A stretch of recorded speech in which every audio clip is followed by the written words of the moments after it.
수학 얘기를 하려고 또 나왔습니다. 잠깐 조사해 볼게요. 저희 아이는 인문계열 지망자입니다. 손 드십시오. 네? 내리십시오. 자연계열 손 드십시오. 예체능계열 손 드십시오. 좋습니다. 앞에서 우리가 선택 과목 어떻게 하는지까지도 다 해봤던 거 기억나시죠? 이번 이렇게 잠깐 해볼게요. 얘기를 좀 돌려서. 인문계열입니다. 내가 영어 포기 분자가 늘어날수록 나는 행복한가요? 슬픈가요? 이민가니까. 이해하시죠? 나는 인문계열인데 수학 포기 분자들이 늘어갑니다. 나는 행복합니까? 불행합니까? 행복합니다. 왜냐하면 인문계열 수학에서 이민 갈 곳이 있습니까? 없습니까? 없습니다. 그래서 인문계열 학생들인 경우는 1학년 시기가 매우 혹독한 시련의 시기입니다. 이유가 뭔지 아시죠? 내신 시험을 인문계열끼리만 치른다면 지금처럼 고통스러울 필요가 없다. 1학년 내신은 누구랑 같이 봅니까? 자연계열이랑 다 같이 봅니다. 자연계열입니다. 내가 수학 포기 분자가 늘어날수록 행복해져요? 불행해져요? 불행해져요. 그들도 이탈할 것이므로. 그래서 이제 수학으로만 놓고 비교를 하자면 인문계열한테 수학은 한 백두산쯤 오르는 느낌이랄까요? 자연계열한테는 뭐겠습니까? 에베레스트산 오르는 느낌 처음 느끼시나요? 다만 고등학교 수학은 수학자들이 하는 수학이지 않다는 것. 이게 매우 중요한 전조건입니다. 여러분 백두산 오를 때 해발 빵에서 출발합니까? 해발 1500m에서 시작합니까? 거의 한 무슨 2000m급에서 출발하죠. 거기까지는 뭐 타고 갑니까? 자동차 타고 갑니다. 이거는 뭐냐면 이게 1학년 때는 좀 쉽게 설계되었다가 2, 3학년으로 갈수록 좀 어려운 식으로 설계되어 있는 구조가 아니고, 그래서 백두산 오르는 기분이 아니고 백두산을 거꾸로 엎어놓은 듯한 기분이에요. 걸어봐라 제발 한 5km만 제발 걸어와줘. 거기만 오면 이 1학년 시기를 내신 성적을 잘 방어하면서 겨울방학 때까지만 잘 와주면 이제부터는 해방이다. 왜 그렇습니까? 자연계열 애들이랑 이제 결별한다. 그때부터는 수포자가 늘어날수록 점점 나는 행복해져간다. 그래서 인문계열한테는 고3 수험생들한테도 절대적인 게 있어요. 포기하지 않는 자 1등급을 받는다. 갈수록 점점 그렇게 돼가요. 네, 그래서 1학년 때 내신 성적으로 한 무슨 5, 6등급을 맞던 친구도 실제 인문계열 친구인 경우는 수능시험에서 다 1등급 맞을 수 있습니다. 이 점 염두에 두시고요. 자연계열은 그렇지 않다. 자연계열은 네가 선택한 거니까. 네. 그 다음 이런 거 있잖아요. 사회가 좀 좋은 사회가 돼서 대학을 굳이 안 가도 충분한 수입을 얻을 수 있고 충분한 여유를 가질 수 있고 충분한 교양을 쌓을 수만 있다면 우리가 이렇게 고생할 필요가 없지 않습니까? 사실은. 네, 그렇지 않아서 문제인데 그러나 근본적으로 돌아가서 성찰을 해보면요. 공부로 인생을 살아갈 건지 공부 아닌 것으로 인생을 살아갈 건지의 결단, 아이들한테는 매우 중요합니다. 왜냐하면 이제부터 제시하게 될 학습 계획, 학습 전략 등등이라는 것은 결심한 자를 전제로 하기 때문에 당연히 결심하지 못한 자들은 그게 다 뭐겠습니까? 흑 쏟아져 들어오는 장벽들이겠죠. 예를 들어서 공부로 성공하려고 마음먹었던 저로서는 얘네들의 이 여름방학 시기에 제 과거에 18시간 공부했습니다. 아마 그런 사람이 상당히 많았을 거예요. 왜냐? 그 시절에만큼은 지금보다 월등하게도 공부만이 그렇지 않습니까? 이 헐벗고 굶주린 것으로부터 탈출하는 거니까. 유리한 통로니까. 그러니까 당연히 18시간 공부한다는 게 전혀 문제가 될 게 없고 즐겁기도 하고 심지어 그 미래가. 근데 오늘날 우리 아이들한테는 상대적으로 풍요로운 시대에 살기 때문에 18시간 공부하는 것이 다 노동 같아 보이고 부모님은 막 조바심이 생기는데 애들은 그렇지가 않습니다. 어떤 이런 처지들을 염두에 두고 2부 수학에 대해서 설명을 드려보겠습니다. 그 처음에 제1부는요. 2부 중에 첫 번째는 수능시험이 수학으로 바뀐 효과가 어떻게 되는지 이걸 잠깐 분석해드리고, 두 번째는 내신의 어떤 경향들은 어떻게 되는지, 마지막으로 여름방학 학습계획은 어떻게 세워야 되는지를 설명드리겠습니다. 첫 번째입니다. 2014년에 치러지는 수능이 수리 영역이 아니고 수학이라는 것, 이건 다 아시죠? 네. 그래서 지난번 설명회 두 번에 걸쳐서 2014학년도 수능을 예비로 치른 시험 문제들을 몇 가지 분석해드렸고 결론을 드렸었는데, 지난 6월 고등학교 3학년 학생들이 치른 모의평가를 저기에 추가해서 경향이 실제 어떻게 가고 있는지를 조금 더 설명드리고, 그러니까 공부를 어떤 식으로 해나가야 되는지를 몇 가지 지침으로 삼아봤습니다. 우선 형식적인 변화에 수학은 없습니다. 시험 시간 똑같고요. 문항수 똑같습니다. 네, 수학 몇 분 치는지 아시죠? 100분. 마킹 시간을 털고 나면 한 90분 정도. 그러면 30문항이면 평균 잡아 3분이겠죠. 물론 쉬운 건 한 1분 안에 풀리는 문제도 있고, 그러니까 어려운 문제인 경우는 맥시멈으로 한 5분 정도 안에 문제를 풀어내는 겁니다. 그게 중요한 겁니다. 수능시험 문제를 교수님들 있죠. 수학과 교수님들이 시험 보면 100점 맞을까요? 못 맞을까요? 못 맞습니다. 제가 보면 100점 맞겠습니까? 못 맞겠습니까?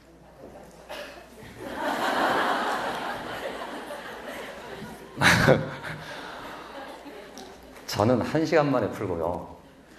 교수님은 일주일 걸려요. 차이가 뭔지 아세요? 저는 얘네들을 수학을 가지고 계속 하잖아요. 교수님들은 어떻게 하냐? 자기 전공 분야만 하잖아요. 시간의 여유가 많이 주어지면 다 찾겠죠. 공식도 다 유도해낼 수 있고. 네, 그렇지 않다요. 그런데 저 같은 사람이 만점을 맞는 이유는 뭐냐? 이게 수학자들이 하는 전공 수학이 아닌 거예요. 그러니까 극단적으로 말하면 인문계열의 입장에서는 수학 A가 정보 과목에 가깝습니다. 정보 과목이라 하면 마치 상업고등학교에서 부기 공부하듯이 딱 정해진 절차 체계대로 지켜가서 계산해내는 능력만 갖추면 답이 탁탁탁탁 떨어나오게 설계된 시험이에요. 이게 학교 수학입니다. 그러니까 학교 수학이라는 것은 수학이라는 것이 소재는 되어 있지만 이 소재를 삼아서 학생들의 논리력, 사고력을 개발하는, 이게 정확하게 앞뒤가 맞아떨어지게끔 구성해 놓은 하나의 새로운 과목이라고 생각하면 좋습니다. 이게 인문계열 수학이고요. 자연계열 수학은 뭐냐? 조금 흉내를 내요. 어떤 흉내를 내느냐? 원리들, 정리들이 많이 나타납니다. 그러니까 축적된 지식이 어느 정도 되느냐가 문제가 됩니다. 다시입니다. 인문계열 수학은 축적된 지식이 상대적으로 좀 적어도 그 정해진 절차 체계들을 잘 지켜나가면 되도록 되어 있고요. 자연계열은 그 절차 안에 이미 축적해야 될 지식을 요구합니다. 왜냐하면 너가 자연계열이면 장차 대학교에 와서 진짜 수학을 해야 되기 때문에 그 연습을 지금 해라. 이런 차원으로 설계되어 있다고 생각합니다. 그 다음 세트형 문항이 등장하는데 저 세트형 문항은 쉽습니다. 하나의 그림을 가지고 두 문제를 풀기 때문에 상대적으로 시간이 조금 절약되는 효과를 받습니다. 그러나 그다지 크지는 않습니다. 내용면에서 둘의 구분이 확인해졌고, 저 정신은 조금 전에 설명드린 정신대로입니다. A형은 상대적으로 좀 쉬워지는 경향으로, B형은 상대적으로 어려워지는 경향으로 재편된다. 최고난도 문제가 이제 문제가 되는데, 왜냐하면 공부하는 학생 입장에서는 쉬운 문제들이 어떻게 되느냐는 것은 큰 상관이 없어요. 왜냐하면 공부한 대로 나온 거니까. 어려운 문제가 어디서 어떻게 나오는지를 알아야 되고, 그런 문제에 대응하는 방법을 어떻게 익혀나갈 것인가, 이 관건인데, A형입니다. A형은 수학 1과 미적분과 통계 기본이란 두 개의 과목으로 시험을 보는데, 작년까지는 수학 1 최고난도 문제였습니다. 약 15분가량 소모하면 답을 낼 수 있는 문제. 조금 전에 평균 5분이라고 그랬죠. 그런데 실제로 수능시험에 가보면요, 수리나형, 즉 수학 A형은 문제들이 쉬워가지고 한 문제당 한 1분 정도에 대부분 풀려요. 충분히 시간이 남습니다. 실제로 한 30분 정도 남아요. 한 번 더 검토해도. 그럼 남은 30 동안 수치를 척척척척 대입하면서 20번 계산해서 다 더하면 답이 나오도록 구성됐었습니다. 이게 수학으로 바뀌면서 살짝 틀어집니다. 함수가 강조되게 되었다. 잠시 뒤에 설명드리겠습니다. B형입니다. B형은 전통적으로 자연결이니까 자연결 수학하면 떠오르는 단원 뭐겠습니까? 미적분, 그 다음에 공간도형, 벡터 이런 내용인데 참 황당하게도 작년까지 수능에서 최고난이도 문제가 수학 1이었어요. 공통문항이었다는 겁니다. 이제 공통문항이 사라진다. 그러니까 자연결로서는 수학 1이 사라지고 저쪽 단원이 고난도 문제로 정착되게 되었다. 이게 지금 6월 모의평가까지 분석한 결론입니다. 이제 보시겠습니다. 네, A형입니다. 함수의 성격이 강화된다. 함수. 네. 방정식하고 함수 중에 뭐가 더 어렵게 느껴지십니까? 네, 함수가, 그죠? 왜냐면 이상한 기호들이 더 많아지고 대응관계가 나타나고 그림이 나타나는 구조니까. 근데 그런 내용들이 강화된다. 자, 보시면 아래쪽에 2012학년도는요, 그냥, 지금 자료집은 안 보셔도 됩니다. 왜냐면 보셔도 풀 수는 없으니까 오히려 큰 특징 몇 개의 단어들에 주목하시면 되겠습니다. 동일한 단어로 출제된 건데요. 2012학년도에는 그냥 저 부등식 2개를 만족하는 자연수의 개수를 구합니다.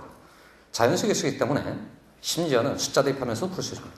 근데 위로 올라가시면 똑같은 가수라는 단어가 등장하는데 그걸 함수화하고 그래프로 그린 후에 또 다른 하나의 그래프를 그리면서 교점을 찾아라고 합니다. 그러니까 수포자의 입장에서는 싫어요. 아래쪽은 해볼만 해요. 이렇게 되는 주제가 되겠습니다. 자, 그랬는데 6월 모의평가를 이렇게 펴봤더니 6월 모의평가의 난이도가 높아서 정답률이 매우 떨어지는 문항들 중 대부분이 함수로 구성되어 있습니다. 위쪽에 쭉 그래프가 주어져 있고요. 저 네모 박스 된 부분에 바로 윗줄을 보세요. 단어가 수열이죠. 수열 단원인데 이 수열은 1, 2, 3, 4 대입하는 문제였는데 그래프를 주고 함수로 수열을 재구성한다. 그 다음 제일 어려웠던 30번 문제인데요. 보시다시피 이것도 지표가수 문제입니다. 이거를 좌표 평면의 점으로 해석하라. 그러니까 한마디로 말하면 인문계열 쪽의 수능 문제로 딱 와서 수리 영역으로부터 수학으로 탁 바뀌고 보니까 다시 수리 영역은 추론 중심의, 그러니까 사전 지식이 특별하지 않더라도 제시된 지문을 잘 쫓아가면 답이 나올 수 있는 그런 문제들로 대부분 구성됐었는데 수학으로 바뀐 결과는 최소한의 지식은 그래도 알으셔야죠. 이렇게 바뀌는 겁니다. 그럼 최소한의 지식이 뭐냐? 너는 고등학교 1학년에 있는 2학기 과정, 도형의 방정식하고 함수에서 제대로 공부했니? 이렇게 최고 난이도 문제가 구성된다. 그래서 인문계열 학생일수록 이 여름방학 선행학습할 생각을 좀 자제하고 고등학교 1학년 2학기 과정 있죠. 그 과정에 몰입하고 집중해서 내신 성적도 올리고 실력도 올려서 수능에 가서 최강자가 될 수 있도록 준비하는 것이 매우 중요하다. 이게 인문계열입니다. 네, 계산하는 방식을 소개해드렸으나 잘 느낌이 안 오시죠? 지나가겠습니다. 길다. 문자가 여러 번 등장합니다. 예비 시행에서 등장했던 문제고 그림이 매우 불친절하게 구성되어 있습니다. 이게 2012년 6월 모의 수능입니다. 그러니까 2012년과 2014 수능에 아주 결정적 차이가 느껴지는, 보시다시피 위쪽에는 식이 아예 없어요. 아래쪽에는 식을 줍니다. 식이 주어지면 좀 익숙해집니다. 그림도 딱 단 하나의 그림이 그려져 있고 실제 풀이에 가보면 지금 요 아래쪽에 있는 28번 문제는 저기 빨간 선 보이죠? 빨간 선 촥 긋는 순간에 그냥 답. 그런데 조금 전 17번 문제는 풀이가 저만큼. 누가 풀어서 저만큼이냐? 저희 학원 수학연구원이 풀어서 저만큼.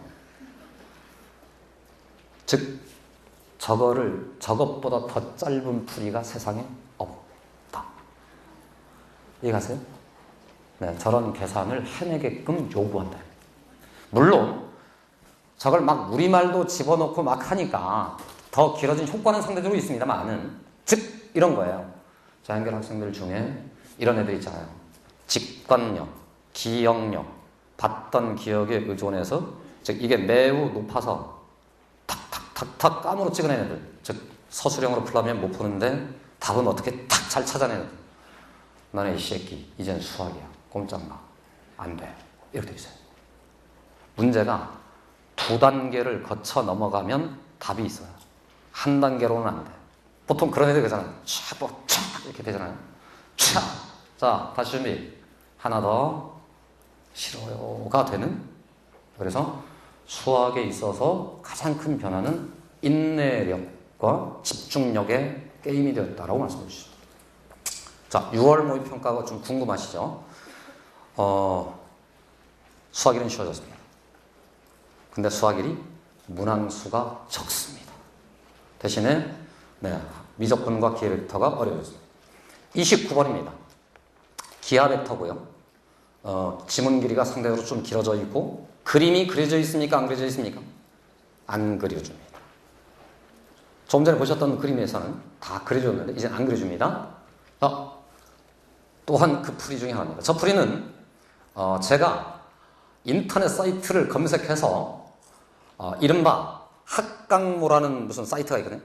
네, 무슨 학원 강사들의 모임 뭐 이런 사이트에서 발췌를 해봤습니다. 저만큼 길다. 그런데요, 이런 비밀이 있습니다. 수학. 저 네모박스가 된 저기에 몇 줄 써 있는지 빨리 세세요.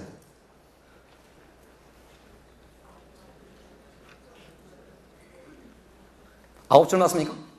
10줄입니까? 아니, 저기 있는 저 중심임으로는 전 이상한 한 줄이잖아요. 잘 보세요. 저 풀이가 저 풀이와로 대체될 수 있느냐, 이게 문제입니다. 오른쪽, 저긴 네모박스 안에 몇 줄입니까? 5줄이죠? 느껴지세요? 이렇게 푸는 것도 있고 저렇게 푸는 것도 있습니다. 저 네모박스가 될 수 있느냐가 관건이에요. 이 건. 즉 사전에 저 곡선이 갖는 성질과, 저희 뭐 접선 얘기입니다만은, 접선을 그었을 때 벌어지는 효과에 대해서 딱 지식적으로 갖고 있으면 저 왼쪽에는 장황한 10줄 근처의 풀이를 확 줄여주다. 그럼 이 효과는 뭐겠습니까? 1. 시간이 아껴진다. 2. 뭐겠어요? 얘가 낭비되지 않는다. 그런데 거기서 끝나주면 좋아요. 풀이는 거기서 끝나요? 또 있어요? 저 네모박스로 답이 나온 게 아니잖아요. 그거 했니? 한 번 더 해볼래? 그럼 저기까지 했잖아요. 열심히. 이젠 싫은데요. 이 친구 하고. 아, 그래요? 그럼 풀지 뭐. 하고의 차이가 있다. 즉 축적된 사전 지식이 매우 중요하다. 이런 겁니다. 그래서 수능에서 그러니까 이과 학생이 고3 때 역전할 수 없게끔 설계되어 있어요. 솔직히 말씀드립니다. 물론 선동은 하죠. 선동은. 네? 한 3등급쯤 된 친구들한테 할 수 있어요. 너도 해! 맘만 먹으면! 그러나 속에서는 이제 저 문제들을 보고 나니까 수능 한 달 전에는 애들한테 3등급쯤 된 애들한테는 야, 한 문제쯤은 포기하자. 한 문제 틀려도 4점 감점이고, 그럼 몇 점이죠? 96점이고 96점은 언제나 1등급이었어. 이러고 싶은 심정이 가끔씩 샘솟습니다. 문제는 그럴 수 있습니다. 30번도 초고난도 문제입니다. 미적분입니다. 역시나 동일 사이트에서 발췌해봤습니다. 네. 실초 보기만 해보죠. 네. 그런데 또 저기입니다. 세세요, 빨리.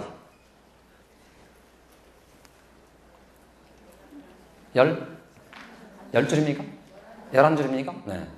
몇 줄로 줄 것 같습니까?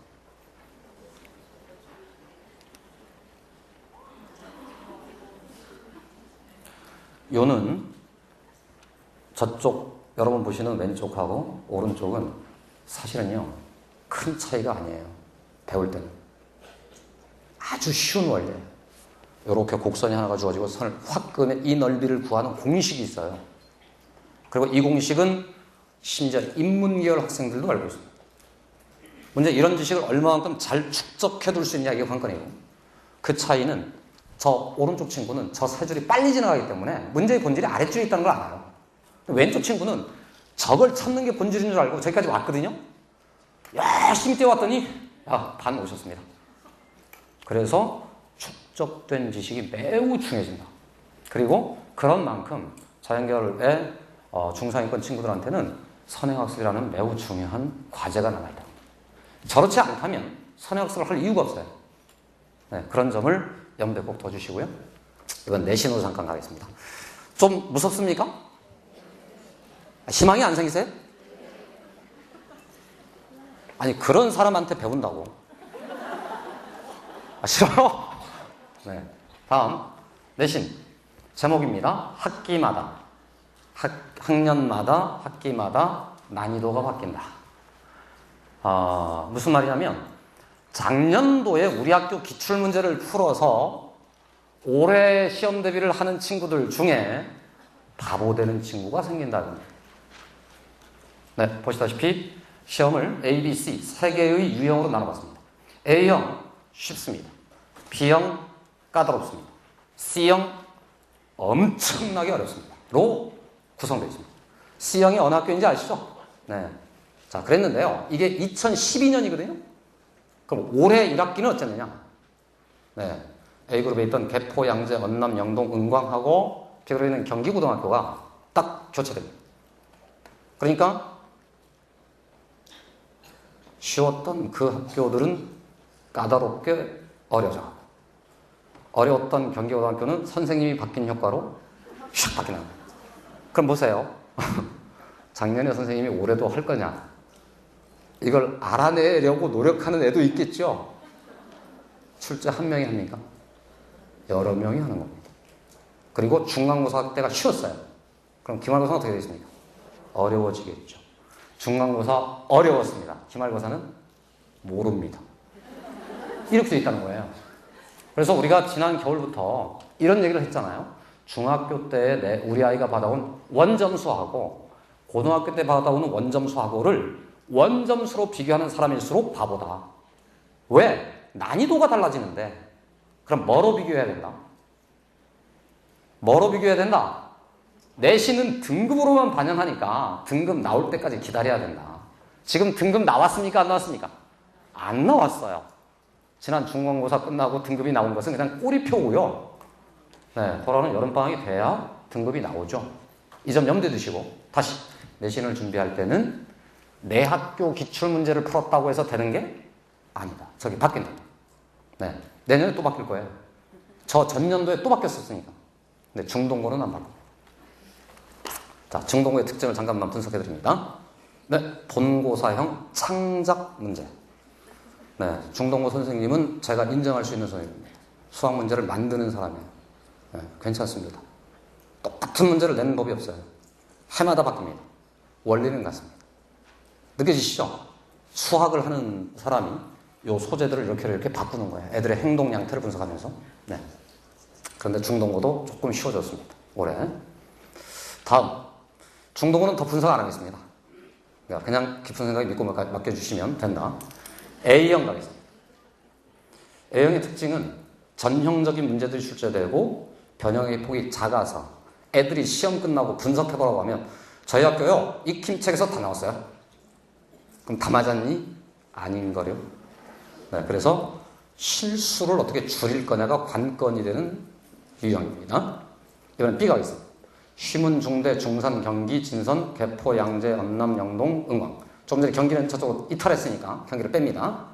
어쨌든 이름을 딱 듣고 보면 묵직하게 느껴지는 학교입니다. 제가 그 학교에서 나오던 문제들의 어떤 수준과 이런 걸 고려했을 때, 그러니까 전형적인 문제들이긴 하되 변형을 시킨다.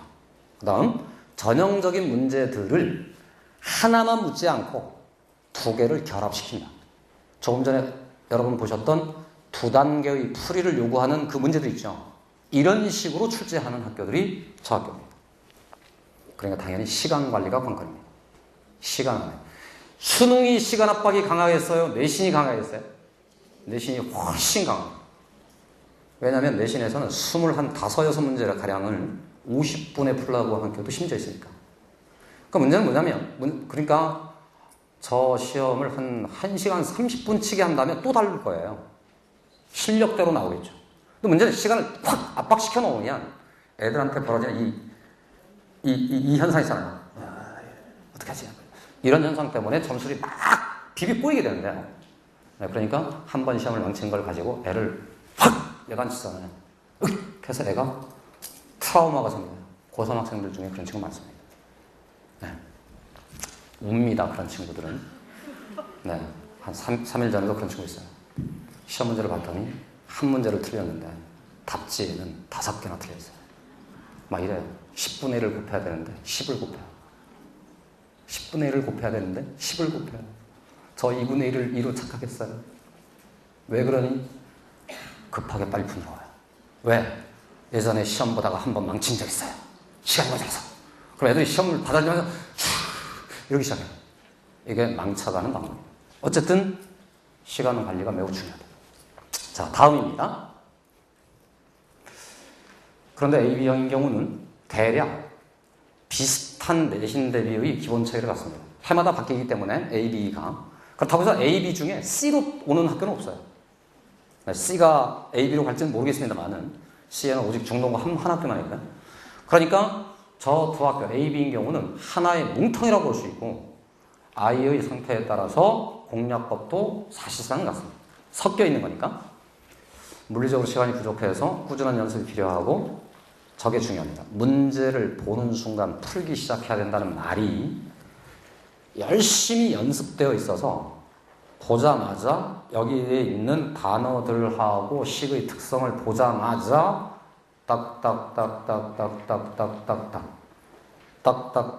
딱딱딱딱딱딱딱딱딱딱딱딱딱딱 이런 느낌으로 풀어나가야 됩니다. 그만큼 익숙하게 반복 숙달되어 있어야만 한다는 점이 특징. 마지막 하나, 시간과 관련해서 서술형을 못 풀었어요 친구도 있고요. 서술형 풀다가 앞에 거 못 풀었어요 이런 친구도 있는데 서술형 언제 풀 거냐? 저런 주제 아시죠? 먼저 할래, 나중에 할래거든요. 자, 잠깐 조사해 볼게요. 저 같으면 서술형부터 풀겠어요? 손 드십시오. 네, 저는 그냥 앞에서부터 풀래요. 저는 잘 모르겠어요. 네, 잘 모르겠어요가 답입니다. 학교마다 달라요. 얘입니다. 경기요구입니다. 하나는 선택형이고 하나는 서술형인데요. 문장 길이가 비슷하죠. 난이도 비슷합니다. 차이가 느껴지십니까? 100점 보이세요? 저쪽은 2.9점이고 이쪽은 6점입니다. 이번에는 숙명여고 보겠습니다. 느낌이 확 좀 차이가 나죠? 위쪽 아래쪽이. 위쪽 점수하고 아래쪽 점수 합해보세요. 느껴지시죠? 저렇게를 시험지를 받아들자마자 한 2, 30초 동안 저걸 해야 되는 거예요. 배점 구조를 봐야 된다는 거예요. 그냥 서술형부터 닥치고 이것도 아니고 닥치고 처부터도 아니고 자, 눈 감고 자, 봐! 하면 척척척 넘겨서 서술형의 배점 구조를 보고 선택을 해줘야 된다. 1등급 커트라인 점수가 90점대 형성되는 학교도 있고요. 심지어는 80점대 형성되는 학교도 있거든요. 즉, 다 맞아야 1등급이 아니에요. 몇 개, 한두 개 정도는 진짜로 학교의 자존심이 걸린 문제이기 때문에 심지어 선생님들 입장에서는 출제할 때 제발 다 틀려라 이런 문제도 있어요. 그건 제 심정과도 같아요. 깊은 생각에서 테스트를 볼 때 애들이 그럴 거 아닙니까? 공부 잘하는 놈이 선생님 왜 이렇게 쉬워요? 할까봐 괜히 찔려가지고 새끼들 이 문제는 안 되지 한두 문제는 있을 수 있다 이거예요. 네, 그런 점을 고려해서 시험을 봐야 된다. 네, 그런 노하우가 어쨌든 상대적으로 필요한 그런 주제가 있습니다. 그래서 뭐냐면요. 다시 해마다 학교가 바뀐다는 거 하고 두 번째는 시간의 압박들을 어떻게 극복할 것이냐. 이게 관건이기 때문에 내신 대비를 할 때 항상 염두에 둬야 될 것이 이렇습니다. 첫 번째는 목표입니다. 너는 도대체 이 내신에서 몇 등급을 맞을래? 몇 점을 맞고 싶으니에 대해서 상이 어쨌든 있어야 됩니다. 그리고 부모님들도 그런 식으로 애를 시험 보기 전에 대해 주셔야 돼요. 보세요. 1학기 중간고사 때 우리 애가 시험 점수가 말이죠. 우리 학교 전체에서 한 5등급이에요. 너 5등급이지? 1등급 맞아야 점수 올라가는, 등급이 올라가는 거야! 이게 아니고, 그래? 한 등급만 올리자. 이 정도로 해주셔야 애가 일단 해보려고 한다. 1등급! 하잖아요? 이게 오늘날 애가 우리 때하고 달라요. 우리 때는 됐어요. 왜? 그 당시가 박정희 대통령 시절이고 군사정권 시절이잖아요. 하는 해! 할 수 있어! 한 살했어! 따라해!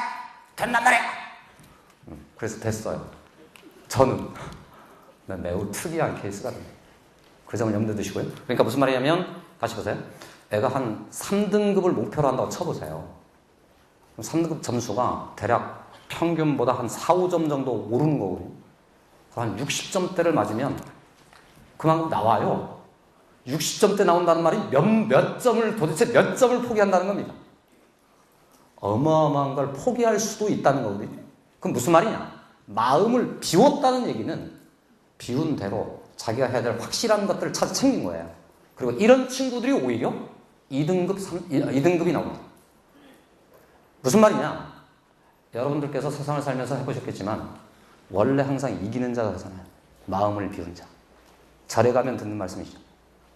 마음을 비운 자가 항상 채운다고. 마음을 꽉 채워버리면 막 이 조바심에 시달리면 노력도 잘 못하고 결국은 가서 거꾸로진다. 어쨌든 공부를 상대적으로 지금 점수가 잘 안 나오는 친구들을 한번 대변해 본 거고, 공부를 잘한 친구들 입장에서도 사실은 같아요. 태도가. 왜? 시간이 제한되어 있기 때문에 한 문제 정도는 쿨하게 틀려줄 각오를 하고 덤벼들어야 그 떨리지 않고 실수 없이 가서 결국은 마지막 문제까지도 맞힐 수 있다. 100점 맞는 친구들의 공통점이 있습니다. 자기가 뭘 틀리잖아요. 솔직하게 인정해요. 선생님, 저 이거 틀렸는데요. 꼭 시험 망쳐오는 분들의 공통점이 있습니다. 평생 공부할 때. 자기가 틀렸는데 숨겨요. 숨긴다. 네, 이 차이 열어야 된다. 이런 겁니다. 그래서 아는 것과 모르는 것을 확실히 구별해줘야 됩니다.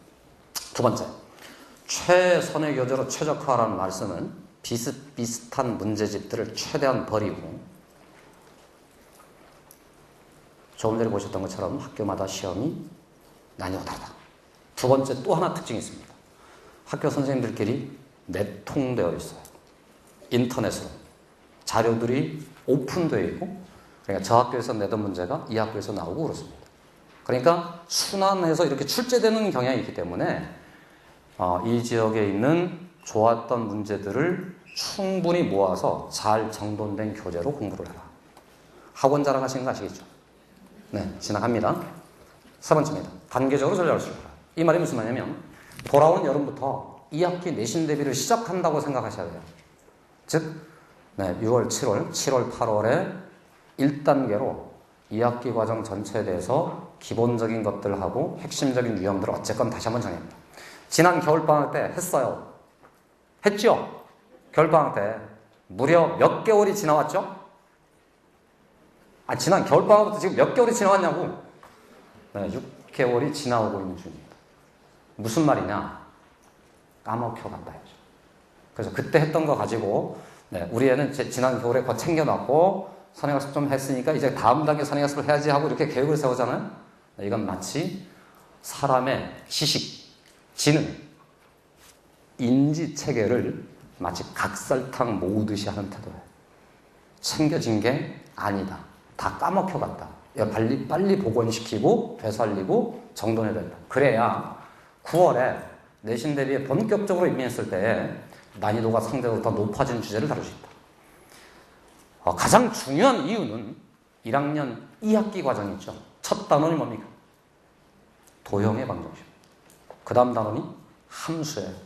즉 모든 성인들이 고등학교에 숙포자가 되게끔 만들었던 아픈 추억. 그러니까 그거기 때문에 우리 애가 그걸 전체를 안 밟기 위해서는 이 여름방학 때 반드시 그 학습은 전제다. 이 점을 염두에 두시고요. 핵심 문항은 무한반복하라는 말은 아까 기계적으로 딱딱딱딱딱 풀어내야 되기 때문에 이것저것 막 본내 있어요. 막. 그게 아니고 엄선된 내용을 확실히 여러 번 반복해서 보는 자만이 이긴다. 이 점을 꼭 말씀드리겠습니다. 네, 뒤에 있는 오답 노트하고 특이 유형에 관한 얘기는 이런 겁니다.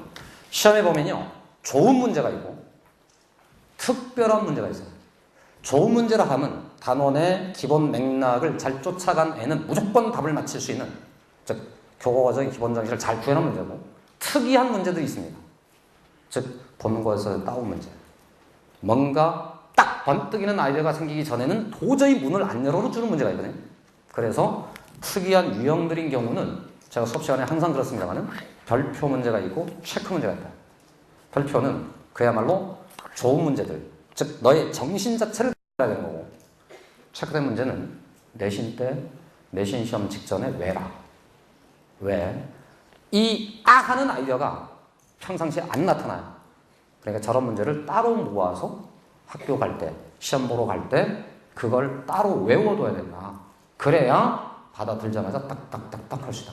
이 점을 아이들한테 꼭 전해줄 주제입니다. 마지막 주제는 선행학습인데요.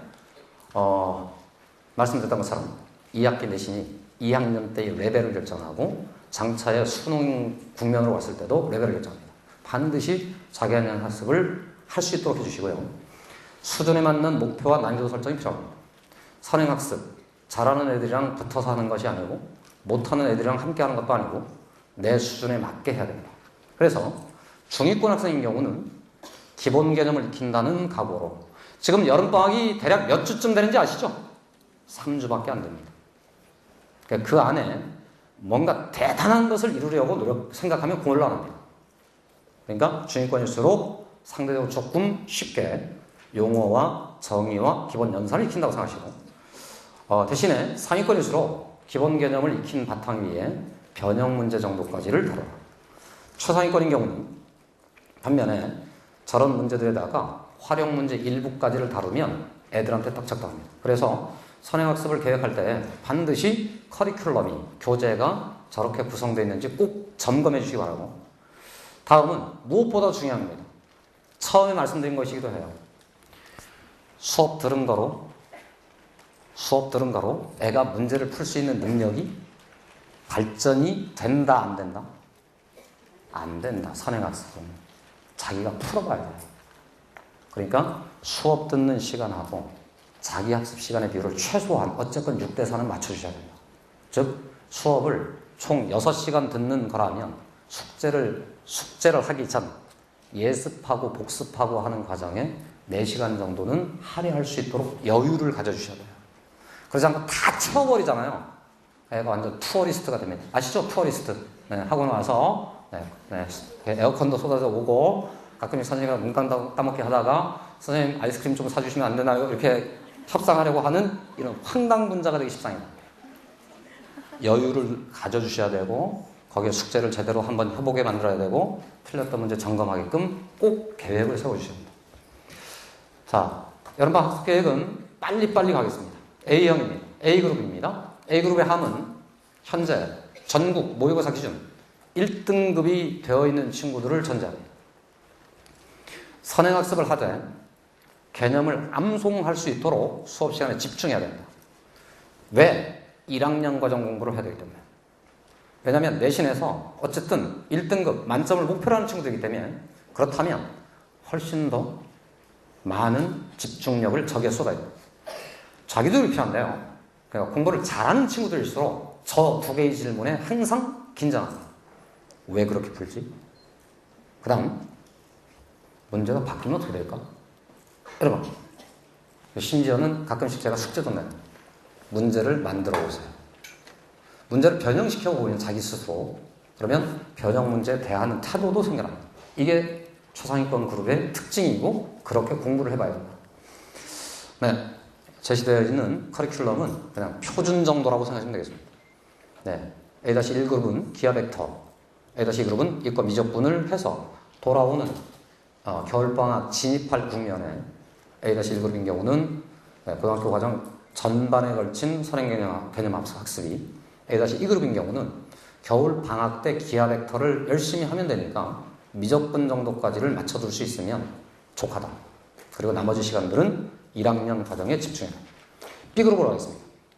레벨업을 준비를 합니다. 레벨업은 오직 고1에서 벌어집니다. 고1 과정에 실력이 성장할수록 다음 학년도에서 레벨업을 하게 되는데요. 문제는 저 위에 있는 A그룹보다 이 B그룹 중에 레벨업을 목표하거나 자기 의지가 뚜렷한 친구들한테 딱 해주고 싶은 얘기는 드디어 너에게 너를 불사를 시키겠다. 너가 전국에 있는 모든 애보다 가장 많이 공부해야 된다. 왜? 레벨업을 해야 되니까. 이해가십니까? 저 위에 있는 놈들은 공부를 열심히 하는 놈들입니까? 안 하는 놈들입니까? 하죠. B그룹에 있는 친구가 저만큼 공부하면 같아지겠습니까? 여전히 갭이 유지되겠습니까? 유지되는 겁니다. 어쨌건 레벨업을 하고자 하는 욕망이 생겨있고 지난 1학기 내신 성적에서 좋은 성적을 거둬서 동기가 발동된 친구라면 부모님들께서 사정없이 몰아치세요. 이 3주 동안에 완전히 그냥 강물련을 시킨다고 생각하고 확 하세요. 대신에 1학기 내신을 좀 망쳐서 그 다음에 얘가 좀 안 될 것 같아 아직 조금 여유를 주세요. 다시 레벨업을 하려고 하는 친구가 제일 많은 시간을 요구합니다. 심지어는 저런 친구가 제 앞에 있으면 한 일주일에 이틀은 밤새라 하고 싶습니다. 네, 진입해갈 그 국면이 매우 중요하고 진입한 다음에 조금 여유는 또 생길 테니까 이 국면을 바짝 쥐는 게 좋다. 선행학습은 하나만 선택해서 하는 게 좋습니다. 역시나 2학기 과정이 핵심이고요. 네, 고등학교 2학년 과정 중에는 수학일이 안 돼 있는 친구라면 수학일이 일정하게 돼 있다면 수학 2에 집중해서 하나만 하라. 1학년 것도 하고 수일도 하고 수의도 하고 심지어 기계까지 네 과목을 다 가르치려는 이런 사람은 수학을 모르는 사람이고 그 사람이 고등학교 때 수학을 못했을 거라고 저는 확신합니다.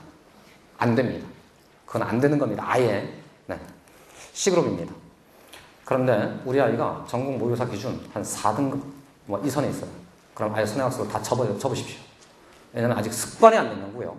그 습관이 제대로 들어야 역전할 수 있는 기회도 옵니다. 지금 자연계열 말씀드린 겁니다. 자연계열 C그룹 선행학습을 잡아라. 그게 오히려 애가 이겨나가는 길이다. 그러지 않고 지금 몰아치면 곧 수포자 되고요. 엄마랑 싸웁니다.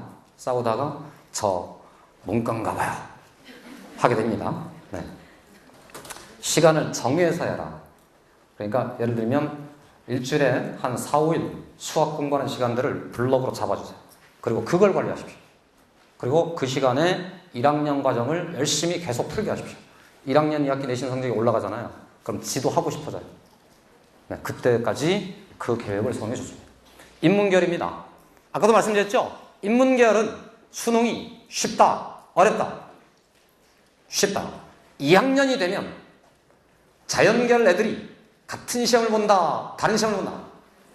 그래서 인문계열 어머님들께서는 집에 가시거든 자, 이제 7월, 8월, 9월, 10월, 11월, 12월 6개월 남았어. 6개월만 이렇게 해주시고 격려를 해주시고 그래서 고1 과정이 매우 중요하고요. A그룹이라 할지라도 선행학습은 여유롭게 생각하는 게 좋습니다. 심지어는 선행학습 안 하는 것도 좋습니다. 심지어 다만 지금 저희 학원에는 다니는 친구들이 지난 겨울에 수원 선행학습을 했었던 학생들이 많기 때문에 미적분 선행학습 개념 정리 수업은 하되 어쨌든 2학기 과정의 심화 과정을 운영 중이다 라고 알아두시면 되겠습니다. B그룹 가겠습니다. 역시나 레벨업을 준비하자 이거고요. 선행학습은 기본 개념 익히기로 하시되 어쨌든 수학 2를 해두는 게 좋다. 다음 C그룹 똑같습니다. 이렇게 해서 전체 여름방학 이후에 공부계획을 설명드렸고 딱 한마디만 하고 마치겠습니다. 여러분 그 선행학습 금지법이 한번 회자되다가 잠시 수면아래로 가라앉는 거 아시죠? 이게 수면아래로 가라앉았단 말은 그 얘기가 사라졌다는 겁니까? 여전히 관철 중이라는 겁니다. 네, 관철 중입니다. 수능에 가서 어쨌든 이겨먹으려고 하는 친구라면 이 겨울, 여름 최선의 노력을 다할 것을 어쨌건 촉구한다. 저희도 최선을 다하겠습니다. 감사합니다.